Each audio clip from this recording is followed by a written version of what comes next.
ವೀಕ್ಷಕರೇ, Bigg Boss Kannada reality show ಈಗ 75 ದಿನಗಳನ್ನು ಯಶಸ್ವಿಯಾಗಿ ಪೂರೈಸಿದೆ. ಆದ್ರೆ ಬಿಗ್ ಬಾಸ್ ನಲ್ಲಿ ಈ ವಾರದ ಎಲಿಮಿನೇಷನ್ ನಲ್ಲಿ ವಿನ್ ಆಗುವಂತಹ ಸ್ಪರ್ಧಿ ಬಿಗ್ ಬಾಸ್ ಇಂದ ಔಟ್ ಎನ್ನಲಾಗುತ್ತಿದೆ.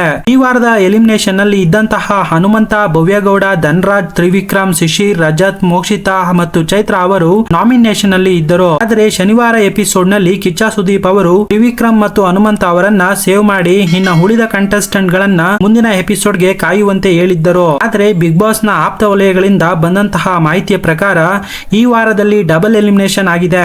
ಹಾಗಾದರೆ ನಿಜವಾಗಲೂ ಯಾರು ಬಿಗ್ ಬಾಸ್ ಮನೆಯಿಂದ ಹೊರ ಹೋದರು ಅನ್ನೋ ಪ್ರಶ್ನೆಗಳಿಗೆ ಉತ್ತರ, ಬಿಗ್ ಬಾಸ್ ಸೀಸನ್ 11ರ ವಿನ್ ಆಗುವಂತಹ ಲಕ್ಷಣವಿದ್ದಂತಹ ಶಿಶಿರ್ ಅವರು ಬಿಗ್ ಬಾಸ್ ಮನೆಯಿಂದ ಹೋಗಿದ್ದಾರೆ ಎನ್ನಲಾಗುತ್ತಿದೆ. ಇನ್ನೊಂದು ಕಡೆ 75 ದಿನಗಳನ್ನ ಆಟವನ್ನು ಮುಗಿಸಿ ತಾವೇ ಬಿಗ್ ಬಾಸ್ ಇಂದ ಬಿಗ್ ಬಾಸ್ ಬೇಡವೆಂದು ಗೋಲ್ಡ್ ಸುರೇಶ್ ಅವರು ಆರೋಗ್ಯ ದೃಷ್ಟಿಯಿಂದ ತಾವೇ ಸ್ವತಃ ಬಿಗ್ ಬಾಸ್ ಇಂದ ಕ್ವಿಟ್ ಆಗಿದ್ದಾರೆ ಎನ್ನಲಾಗುತ್ತಿದೆ. ವೀಕ್ಷಕರೇ, ಈ ವೀಕೆಂಡ್ ನಲ್ಲಿ ಈ ಡಬಲ್ ಎಲಿಮಿನೇಷನ್ ವೀಕ್ಷಕರಿಗೆ ಆಶ್ಚರ್ಯವಾಗಿದೆ.